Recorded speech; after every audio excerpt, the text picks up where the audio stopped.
एक बात मेरी सुनते जाइएगा और उसको याद रखिएगा कि इस देश को सुधारना है तो सिर्फ दो लोगों को सुधारना होगा। एक वो जो वोट देता है और एक वो जो वोट लेता है। मगर अब जब यहां आया हूं तो मेरी समझ में नहीं आ रहा है कि मैं क्या कहूं, क्यों कहूं और किससे कहूं। इस भीड़ से कहूं जो 24 घंटे भेड़ बकरियों की तरह डरी और सहमी रहती है,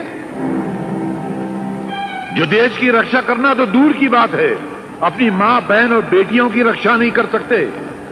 हाथ फैलाकर ऐसे लोगों से वोट क्या मांगूं जो खुद पिछले 50 साल से भिखारियों की तरह हाथ फैलाए हुए बैठे।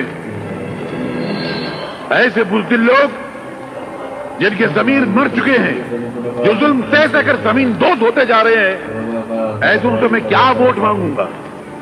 जिनके मर्दों में, जिनके नौजवानों में मर्दों से कम और औरतों की झलक ज्यादा नजर आती है, ऐसे नपुंसक लोगों के वोट मुझे नहीं चाहिए। मैं जानता हूं कि अगर मैं तुम्हारे हक के लिए किसी लड़ाई के मैदान में कूदा तो बुज़दिलों सबसे पहले तुम दुम दबाकर भाग जाओगे। मुझे ऐसे नामर्दों के वोट नहीं चाहिए।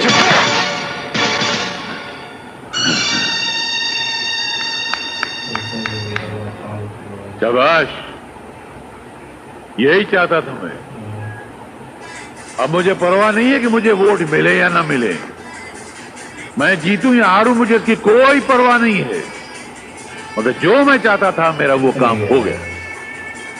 मैं चाहता था तुम्हारे मुर्दा जमीर जिंदा हो, तुम्हारे मन की सोई हुई आग जागे, अपने अंदर रक्षा करने का जज्बा पैदा हो। उसके आसार इस चप्पल से नजर आ गए और मैं कसम से कहता हूं कि यही जज्बा अगर हिंदुस्तान की हर मर्द, हर औरत, हर बूढ़े, हर बच्चे की दिल में पैदा हो जाए तो तुम पर जुल्म करने वाले, तुम्हारे साथ बेइंसाफी करने वाले, तुमको धोखा देने वालों के मुंह पर सुबह शाम चप्पलों की बारिश होगी। मेरे दोस्तों, एक बात मेरी सुनते जाइएगा और उसको याद रखिएगा कि इस देश को सुधारना है तो सिर्फ दो लोगों को सुधारना होगा।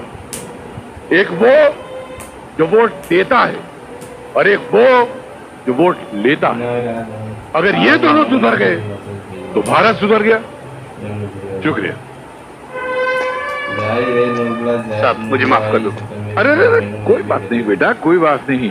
और इस जिंदगी में हाथ जोड़ना, सर झुकाना, ये बंद कर दो। लोगों ने बहुत फायदा उठा लिया इसका। नहीं, मन में जो आज